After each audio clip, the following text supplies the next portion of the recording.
What is going on, family? So, I am dirty. I am tired.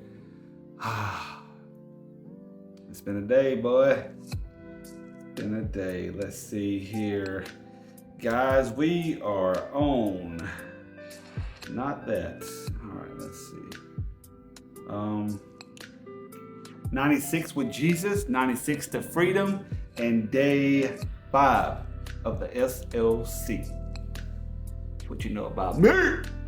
Anyways, I'm crazy dirty, man. Look at my hands. I'm about to show y'all something. I was working on a car the other day. Look at this. Look at that guy right there. Ooh. And then these hands are dirty. Like crazy. Look at that. Ugh. Been working on cars and so much other stuff. I smell like gasoline and BS. I was playing, but straight up, I stink. I smell like gasoline, and oil and everything else, and it's annoying. But anyways, we're gonna keep it moving. We're gonna keep it going, and we are reading out the book of Matthew today, Matthew 11.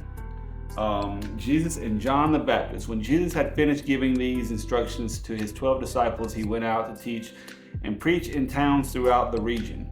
John the Baptist, who was in prison, heard all about these things, all about the things the Messiah was doing. So he sent his disciples to ask Jesus, "Are you the Messiah we've been expecting, or should we keep looking for someone else?" Jesus told them, "Go back to John and tell him what you have heard and seen. The blind see, the lame walk, those with leprosy are cured, the deaf hear, the dead are raised to life, and the good news is being preached to the poor." And he added, "God blesses those who do not fall away because of me."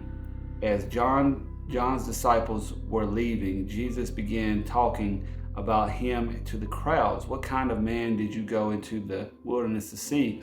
Was he a weak reed swayed by the breath of wind, or were you expecting to see a man dressed in expensive clothes? No, people with expensive clothes live in palaces. Where you are looking for a prophet, yes, he is more than a prophet. John is the man to whom the scriptures refer when they say, 'Look, I am sending my messenger ahead of you, and he will prepare your way before you.' I tell you the truth, of all who have ever lived, none is greater than John the Baptist, yet even the least person in the kingdom of heavens is greater than he is. And from the time John the Baptist began preaching until now, the kingdom of heaven has been forcefully advancing, and violent people are attacking it. For John came, all the prophets and the law of Moses look forward to the present time. And if you're willing to accept what I say, he is Elijah, the one the prophet said would come. Anyone with ears to hear should listen and understand to what I can prepare this generation." It is like the children playing a game in the public square. They complain to their friends, "We played wedding songs and you didn't dance, so we played funeral songs and you didn't mourn." For John didn't spend his time eating and drinking, and you say he's possessed by a demon. The Son of Man, on the other hand, feasts and drinks, and you say he's a glutton and a drunkard, and a friend of tax collectors or sinners. By the wisdom is shown to be right by its results. Judgment for the unbelievers. Then Jesus began to denounce the town where he had done so many of his miracles, because they had repented of their sins and turned to God. "What sorrow awaits you, Chorazin and Bethsaida? For if the miracles I did in you had been done in wicked Tyre and Sidon, their people would have repented of their sins long ago, clothing themselves in burlap and throwing ashes on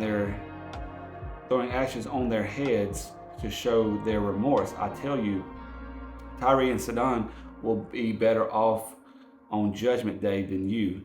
and you people of Capernaum, will you be honored in heaven? No, you will go to the place of the dead. For if the miracles I did for you had been done in wicked Sodom, it would still be here today. I tell you, even Sodom will be better off on Judgment Day than you. Jesus' prayer of thanksgiving. At that time, Jesus prayed this prayer: "O Father, Lord of heaven and earth, thank you for hiding these things from those who think themselves wise and clever, and for revealing them to the childlike.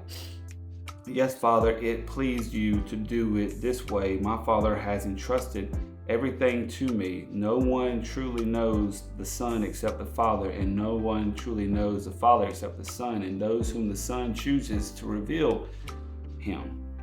Then Jesus said, "Come to me, all of you who are weary and carry heavy burdens. I will give you rest. Take my yoke upon you. Let me teach you, because I am humble and gentle at heart, and you will find rest for your souls. For my yoke is easier to bear, and the burden I give you is light." Let's go. Let's go. Man, Jesus is King. Jesus is the way, like I always say. Aha! But yeah, realistically, I don't really. I hate whenever I don't have nothing to say towards the chapter, or speak about it deeply, or tell you a story of something I've witnessed when it comes to a certain scripture. But yeah, I really don't have nothing much on this one. I don't know if it's probably the gas fumes that's probably like got me ready to take a shower and get this dirty smell out from my house. but yeah, we just gonna keep this one moving, keep this one going. You guys already know, went to the gym this morning, worked out with Pop, and got a training in. The kids got a training in, and outside of working out with him, I'm working on my water now, about to figure out my food, and we just gonna keep the motion going. You already know. But yeah, I'm gonna jump off here, get this video edited, get it uploaded, finish out this water, because I literally feel like I got like a whole gallon left, bro. Oh man. But anyways, you guys already know what it is. It's peace, love, and happiness. Big faith.